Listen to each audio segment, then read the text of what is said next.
El Banco Central acaba de programar la crisis para finales de este año 2023. Muy buenas a todos, compañeros inversionistas. Les traigo un nuevo vídeo. El día de hoy vamos a platicar acerca de lo que se viene a fin de año y qué es exactamente lo que acaba de realizar el Banco Central para asegurar que exista una crisis a finales de este año. Bueno, primero vamos con lo primero, ¿no? Vamos a ver qué pasó con el ley. Para los que han visto bastantes videos de este canal, recuerdan que el ley son los Leading Economic Indicators y en palabras muy sencillas son los indicadores que, como su nombre nos dice, nos indican qué va a pasar con la economía en los próximos 12 meses, ¿no? Es decir, por eso son leading, porque van primero, antes que lo que pasa con la actividad económica. Y aquí tenemos la gráfica, como podemos observar, cuando tradicionalmente el ley empieza a caer de bastante manera negativa, pues tiende a haber una recesión, lo cual es algo completamente lógico. Ahora, los datos de mayo acaban de salir y básicamente nos seguimos encontrando entre un -8 a un -12%, como un -9% año con año, ¿no? Entonces, esto, como pueden ver acá, normalmente es una señal de que se avecina una recesión. Hay que recordar que estos indicadores trailean a la economía o más bien lideran a la economía con 12 meses de anticipación. Entonces, si vemos que la caída se dio por ahí de principios de este año, pues podríamos esperar que principios de 2024, finales del 2023, sería cuando estuviéramos viendo la recesión económica y específicamente el board básicamente del Banco Central lo que dijo es la economía se va a contraer en el periodo del tercer trimestre hasta al primer trimestre de 2024. Es decir, estamos hablando de que ellos esperan inclusive que la recesión comience por ahí de septiembre y termine en marzo del 2024 aproximadamente. Básicamente las razones que dan son obviamente la política monetaria, que hemos visto que las tasas de interés han estado subiendo de manera importante y cada vez está gastando más el gobierno de Estados Unidos, lo cual igual ayuda un poco a que no haya ni tanta inflación, pero ni tanto crecimiento económico. Ahora, este es un tema muy importante porque básicamente el Banco Central está dispuesto a crear una recesión, ¿no? De hecho, su objetivo, y lo han dicho varios integrantes del mismo, es crear una recesión. Entonces me vas a decir, ¿por qué rayos el Banco Central quiere crear una recesión? Muy sencillo, lo que están buscando es controlar este problema que llevamos años, que es la inflación, ¿no? Hay que recordar que si existe una desaceleración económica fuerte creada por una recesión, pues tradicionalmente la inflación tiende a caer o inclusive se genera un poco de deflación en algunos periodos. Ahora, ¿cuál es el principal problemática que también le hemos platicado varias veces en el canal? La manera en la que miden la inflación tiene un componente lagueado. ¿Qué quiere decir esto? Que no está o no es exacto conforme a lo que vemos en la realidad, ¿no? Es decir, si dan una inflación en febrero de tanto por ciento, esa inflación a lo mejor es inflación que ya vimos desde diciembre o desde noviembre, ¿no? Existe un lag muy importante.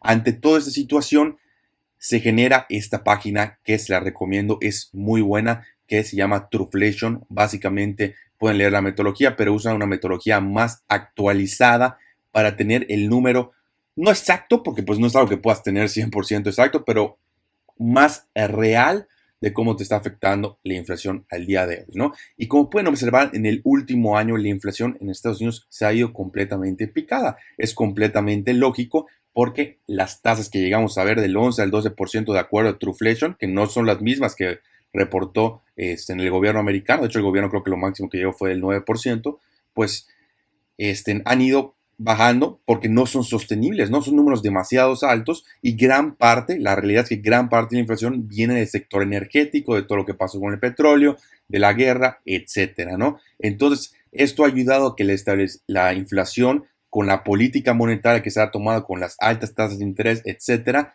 haya podido irse desacelerando hasta lo que nos dice Truflation, que la inflación al día de hoy es de un 2,38%. Aguas, sigue estando alta, porque la meta del Banco Central es específicamente el 2%, ¿no? Entonces todavía no llegamos, pero estamos muy cerca. Sin embargo, el problema radica, volvemos a lo mismo, en la forma en la que mide Estados Unidos esta inflación y ellos siguen reportando, o la última vez que reportaron una inflación del 4%, ¿no? Entonces, como tiene el componente lagueado específicamente del sector de bienes raíces, pues es muy probable que este número no vaya bajando al 2% que debemos de ver hasta finales de este año, ¿no? Por ese lag que existe en la manera en que se mide los datos el gobierno, ¿no? Entonces, ante estas situaciones y circunstancias, que quiero llegar, que es muy probable que el Banco Central siga con el objetivo en su mente de tratar de mandar a la economía a una recesión, ¿no? Porque ellos ven el 4%, dicen, ¿sabes qué? Sigue estando fuerte la inflación,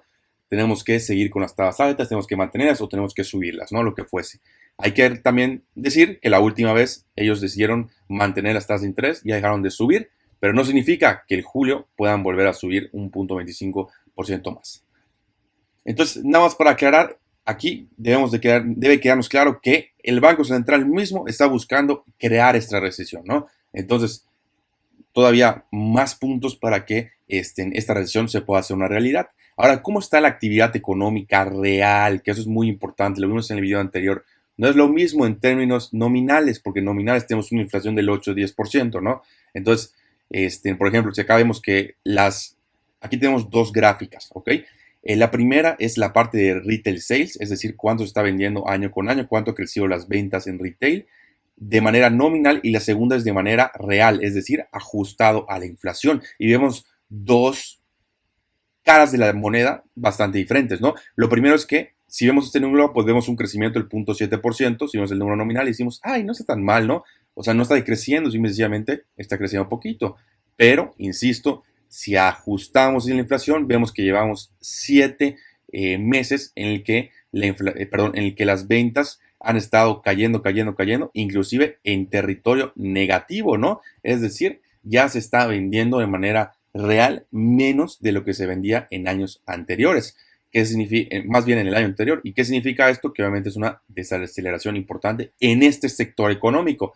Obviamente el sector retail no es toda la economía, pero es un sector que nos puede decir de manera más exacta cómo está la economía, porque pues, por poner un ejemplo, si la economía o de la gente está baja o no está tan buena, pues no te vas a comprar ese iPad, ¿no? A lo mejor esperas 1 o 2 años más, no cambias tu iPhone, etcétera, no necesitas comprar ropa nueva, entre otras cosas, ¿no? Entonces el retail suele ser un fuerte indicador económico, sobre todo conjunto al sector servicios.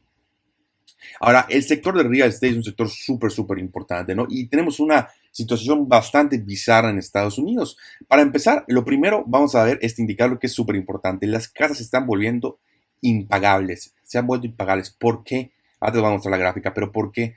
Hay que entender que al subir las tasas de interés de los mortgage, de las hipotecas, suben también. Y esto hace que el pago mensual por tener una casa sea mayor, aunque el precio de la casa sea el mismo, porque ya tienes que pagar más en intereses.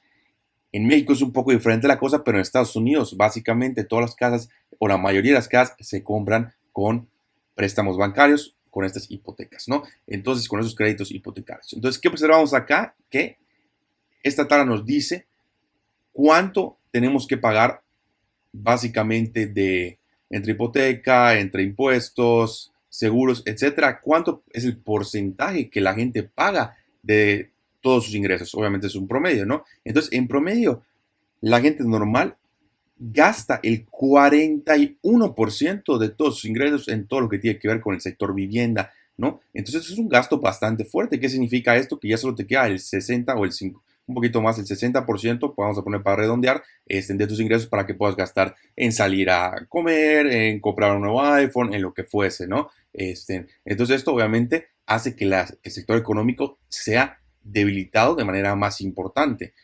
Si lo vemos con años anteriores, vemos que tradicionalmente se encontraba entre un 25, 32, 31 fue el pico, luego 27, o sea, un rango bastante aceptable. ¿Cuándo fue la última vez que vimos precios tan caros? Sí, están viendo bien, en el 2007, es decir, un año previo a la gran recesión financiera del 2008, ¿no? No significa que vaya a suceder lo mismo, pero definitivamente es algo que se está volviendo bastante consternante. Ahora, el otro problema que yo les decía con las casas es que no hay supply y es bastante bizarro observar esto, ¿no? Cuando las casas están más caras, el supply no existe. ¿Y por qué está pasando eso? ¿Por qué no hay ofertas de casas? Porque la gente no puede vender, no les conviene vender. Imagínate tú que acabas de comprar una casa y aseguraste una hipoteca a una tasa del 2, 3% y al día de hoy tendrías que, si quisieras vender tu casa y comprar otra, cambiar esa hipoteca a una de un 6, un 7%, ¿no? Entonces es algo completamente irreal. ¿Qué pasa esto? Que las casas que están en el mercado de segunda mano, no estamos hablando de construcciones nuevas, pues se están reduciendo de manera importante, porque la gente dice, pues no es momento de vender, claramente, ¿no? Mientras estas sigan tan altas, no me conviene vender, me tengo que quedar con esta propiedad. Entonces se están quedando atrapados en estas casas. ¿Qué tendría que pasar para que se pueda liberar un poquito más de oferta, que los precios de las casas caigan de manera significativa para que, sin importar la hipoteca, se puedan volver más atractivas y la gente pueda empezar a vender para a lo mejor comprar en otro país o perdón, en otra zona o lo que fuese, ¿no? Ahora, otro problema que está ligado a esto es que nadie quiere comprar, así es lo mismo, ¿no? Volvemos a lo mismo. Si el año pasado podías, o hace 2 años, podías conseguir una tasa hipoteca del 2%, ahorita tienes que conseguir una del 6-7%, tu pago mensual se hace mucho, mucho más caro. Entonces, simple y sencillamente, la gente no puede ni quiere comprar, porque esas mensualidades se hacen cada vez más fuertes, sobre todo considerando que ahorita lo vamos a ver que el precio de las casas no ha disminuido de manera tan significativa. De hecho, si vemos acá el cambio año con año de las casas existentes, insisto, no estamos hablando de las nuevas, vemos que han estado en decadencia o han estado en territorio negativo desde inclusive mediados del 2021, ¿no? O sea, bueno, no 2021, vamos a decir que estamos por aquí de abril 2022, pero, insisto, los últimos datos nos han arrojado decrecimientos de un 20, un 30%, que es una brutalidad, ¿no?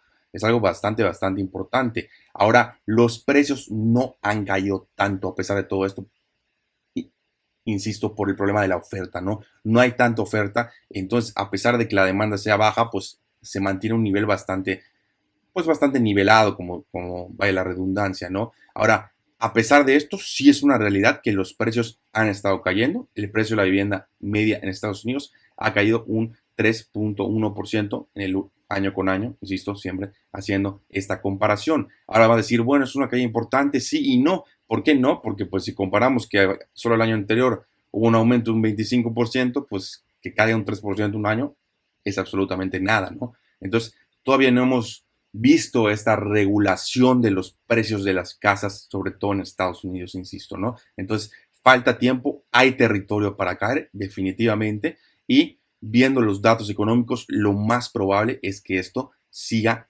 en esta tendencia, ¿no? Es decir, que las casas sigan cayendo, el precio medio, al menos que caigan un poquito y que dejen de subir para que se pueda regular la tendencia. Ahora, ¿cuál es el problema? Que esto no solo está pasando en Estados Unidos, ¿no? También está pasando en otros lugares, como por ejemplo podemos ver Alemania, donde el precio de las casas, para empezar, desde el 2010, en este periodo de expansión, hasta 2022, con la política monetaria tan laxa de la zona europea, vemos cómo había habido un crecimiento casi exponencial, ¿no? O sea, pues seguimos así y es una gráfica exponencial.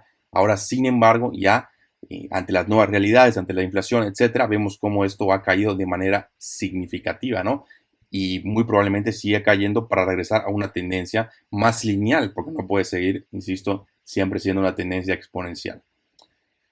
Ahora, otro ejemplo es Japón, ¿no? ¿Y qué está pasando en Japón? Japón, al igual que en Europa, que Estados Unidos tiene una política monetaria bastante laxa, y en lo de la pandemia bajan tasas de interés inclusive a números negativos, siguen imprimiendo dinero como locos, como lo hizo Estados Unidos, como lo hizo Europa, y pues las consecuencias se empiezan a ver. ¿Y qué quiero llegar con las consecuencias? Este número que ven acá es la inflación, el último dato de la inflación, y estamos viendo una inflación de un 4.3%. Y va a decir, guay, pues eso no es nada comparado con Estados Unidos, y te voy a decir sí, pero son circunstancias diferentes, ¿no? Hay que recordar que por el factor demográfico de Japón, normalmente su economía tiende a ser altamente deflacionaria, lo cual les permite imprimir cantidades importantes de dinero sin generar una inflación fuerte. Ahora, si vemos insisto, a niveles históricos. Aquí estamos viendo desde el periodo del 85, vemos que básicamente hasta el 89 no veíamos, de hecho tenemos que ir antes, ¿no? No veíamos un periodo tan alto de inflación, a pesar, insisto, de todas las fuerzas deflacionarias que tiene el sector o por el sector demográfico de Japón, ¿no? Entonces esto es algo súper importante, una inflación tan alta para un país que no está acostumbrado y que no lo amerita, pues obviamente se está volviendo un problema bastante radical y vamos a ver cómo reacciona el Banco de Japón, porque no pueden seguir imprimiendo dinero de manera ilimitada. Digo de que pueden, pero bueno, luego pueden pasar cosas bastante importantes con la depreciación de la moneda que de hecho hemos estado viendo en los últimos años. Ahora, otro punto importante y por el cual yo creo, o en mi opinión, la recesión se ha tardado tanto, porque esta recesión la estamos viniendo o la estamos viendo venir desde básicamente el 2000, finales de 2022, ¿no? Y simple y sencillamente no llega. Ahora, una de las razones principales, insisto, hay que poner un poco de contexto. Vamos a recordar lo que pasó en la pandemia, ¿ok?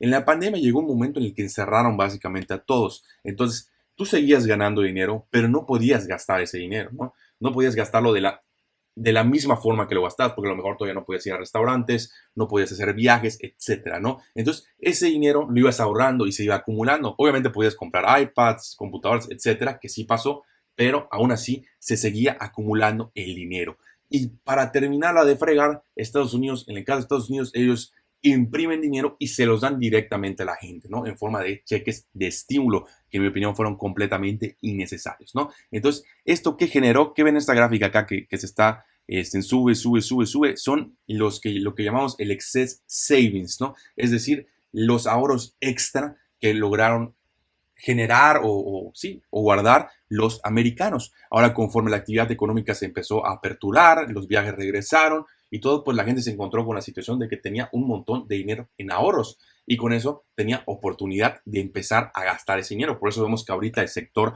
turístico está dando con todo, ¿no? Básicamente estamos teniendo máximos históricos en todo lo que es turismo, hablando de hotelería, hablando del sector de aerolíneas, por lo mismo, ¿no? Entonces, poco a poco la gente se ha ido gastando su dinero, hasta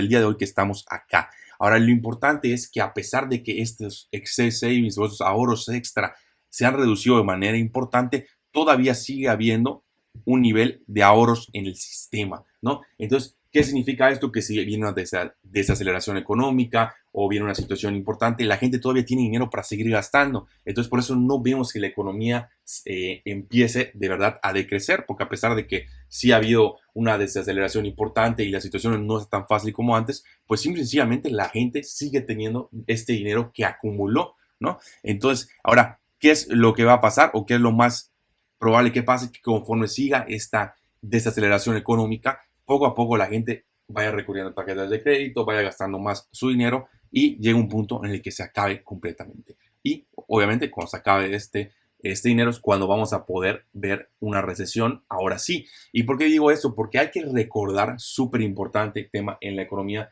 que mi ingreso es tu gasto y viceversa. Es decir, si yo por X o por Y no tengo, me está yendo mal el negocio y no tengo dinero, pues no voy a ir al restaurante a gastar, no voy a ir a comprar a lo mejor ropa, etcétera, ¿no? Entonces ese restaurante va a tener un cliente menos y por ende va a poder gastar menos en las compras que tiene que hacer de los alimentos y así sucesivamente se va haciendo una cadena muy importante que es la que genera ahora sí las recesiones, ¿no? Entonces, por eso normalmente se esparcen poco a poco, porque si un sector empieza a caer, pues este se va llevando a los otros porque mi ingreso es tu gasto y viceversa, ¿no? No hay que olvidar este punto tan importante de la economía.